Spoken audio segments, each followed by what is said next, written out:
Waalaikumsalam warahmatullahi wabarakatuh. Saya mau bertanya, bolehkah memakai imamah tanpa ijazah? Maaf Buya, saya orang awam. Terima kasih Buya. Wassalamualaikum. Waalaikumsalam warahmatullahi wabarakatuh. Imamah, ulama memandang dua pendapat. Sebagian mengatakan imamah adalah kebiasaan baginda Nabi. Jadi karena kebiasaan tidak bisa disifati dengan sifat sunnah. Sebagian mengatakan adalah sunnah. Nabi adalah kebaikan yang dilakukan Nabi. Karena Nabi menggunakan imamah lebih banyak di saat beribadah, sholat misalnya. Hampir tidak pernah meninggalkannya. Sehingga dianggap imamah ada sebuah ibadah. Baik. Ini sebagian mengatakan imamah bukan sebuah ibadah, tapi sebuah adah, sebuah kebiasaan. Sebagian mengatakan imamah sebagai ibadah. Ini harus paham dulu. Setelah itu kita memandang imamah, setelahnya ini. Ternyata ujung-ujungnya, baik yang mengatakan imamah sebagai ibadah, atau imamah bukan sebagai ibadah, jika ada orang menggunakan imamah karena ingin meniru Nabi atas dasar mahabbah, cinta di dalam hatinya, maka dia mendapatkan kemuliaan. Ujung-ujungnya adalah hal terpuji. Bukan untuk sombong-sombongan atau untuk menipu. Biar dianggap orang alim. Ini bukan urusan alim tidak alim. Dalam sebuah tempat imamah menjadi sebuah kebiasaan. Kebiasaan dalam meniru baginda Nabi.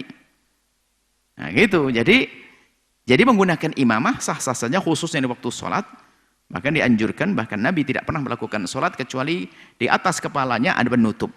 Kecuali waktu melakukan umrah atau haji. Selebihnya Nabi bahkan sampai masuk toilet pun, baginda Nabi tidak pernah masuk toilet hasir ra'si dalam keadaan kepala tertutup. Itu. Jadi hal ini adalah hal tersanjung. Cuman biasanya di masyarakat ada permasalahan-permasalahan kebencian. Jadi ada orang lihat imamah itu melihat, apaan tuh imamah? Astagfirullah, ada apa? Imamah membenci. Ada apa dengan kebencian? Kita membenci sesuatu yang pernah dilakukan oleh baginda Nabi. Sisi lain juga begitu.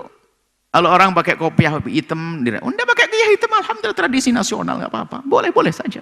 Yang nggak boleh saling merendahkan kok.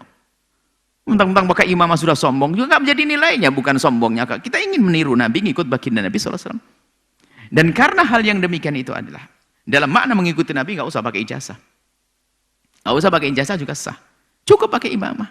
Dan juga lebih dari itu adalah, berhias khudhu zinatakum inda kulli masjidin. Di saat kita hendak melakukan sholat, hendaknya berzina. Disunahkan menumpangkan suatu di pundaknya, rida. Menggunakan tutup kepalanya. Apakah imamah? Adalah sunnah. Disebutkan, dan itu kesepakatan 4 madhab, khudhu zinatakum inda kulli sholatin, agar kita di saat melakukan sholat itu adalah berdandan, dan kita sesuai dengan yang dikehendaki oleh Allah dan Rasulnya. Termasuk menggunakan imamah dalam sholat. Kemudian menggunakan rida bagi kaum ria. Seperti itu. Jadi tidak harus pakai ijazah, lakukanlah Anda dengan tujuan untuk sambung dengan baginda Nabi SAW, hal yang terbaik.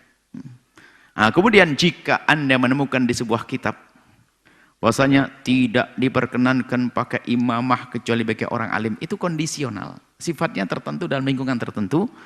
Ya, mungkin di situ banyak kebohongan, orang bohong. Tapi kalau sudah di masyarakat sudah menjadi umum, boleh-boleh saja, siapa saja.